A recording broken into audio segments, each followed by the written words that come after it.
आदमी झील में इत्मीनान से लेटा हुआ पैर धो रहा था, लेकिन अचानक 3 गैंडा किनारे पर आ गए।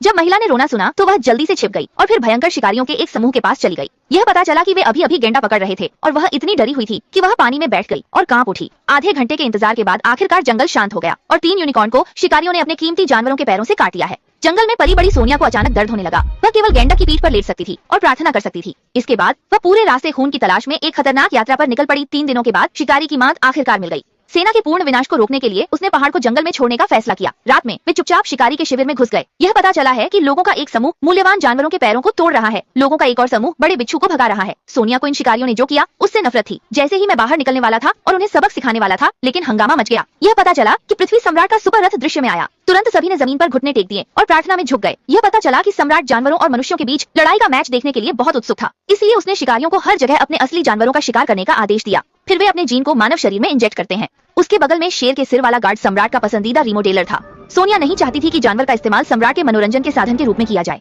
इसीलिए मैंने अंधेरे चांद और तेज हवा की रात का फायदा उठाया। बचाव के लिए सेल में घुसे। अप्रत्याशित रूप से एक तेज लंबी तलवार उसके पीछे फैली हुई थी। उन दोनों ने थोड़ी सी भी असहमति पर काम करना शुरू कर दिया। सफेद बालों वाली सतह पर कमजोर होती है, लेकिन यह विशेष रूप से कठिन है क्योंकि वह भी एक जानवर ट्रांसफार्मर है। सोनिया को उसके सामने लगभग कोई फायदा नहीं था।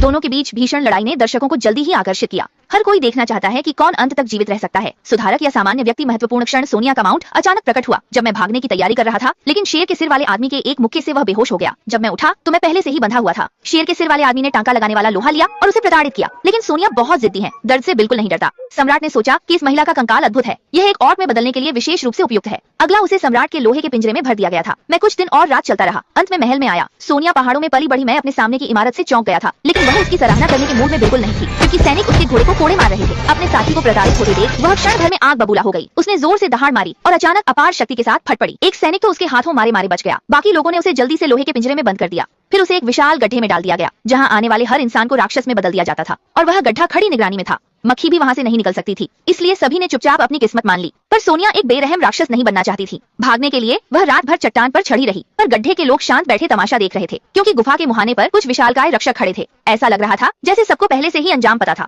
और वाकई सोनिया को जल्द ही फिर से पकड़ लिया गया। अगले दिन लोहार ने उसके लिए हीरा कवच का एक सेट बनाया, जिसे पहनने को सोनिया बिल्कुल तैयार नहीं थी, मगर जिंदा रहने के लिए उसने वह कवच पहन ही लिया और हजारों लोगों के बीच युद्ध के मैदान में उतर गई। उसके आते ही वहाँ जोरदार तालियां बजी। भीड़ के उत्साह को देख सोनिया ने अपनी ढाल भी फेंक दी। सम्राट ने उसे एक बहादुर स्त्री के रूप में सम्मानित किया और तीरंदाजों को दूसरी महिला योद्धा को मारने का आदेश दिया। इस कदम ने सोनिया के भीतर के राक्षस को पूरी तरह जगा दिया। उसने खंजर उठाया और कई सैनिकों को मार डाला। सम्राट नाराज होने की बजाय इस निडर महिला की हिम्मत की दाद देने लगा। रात को उसे लोहे के महल में कैद कर दिया गया। अब वह एक लोकप्रिय महिला योद्धा बन चुकी थी। अगला मुकाबला उसका उस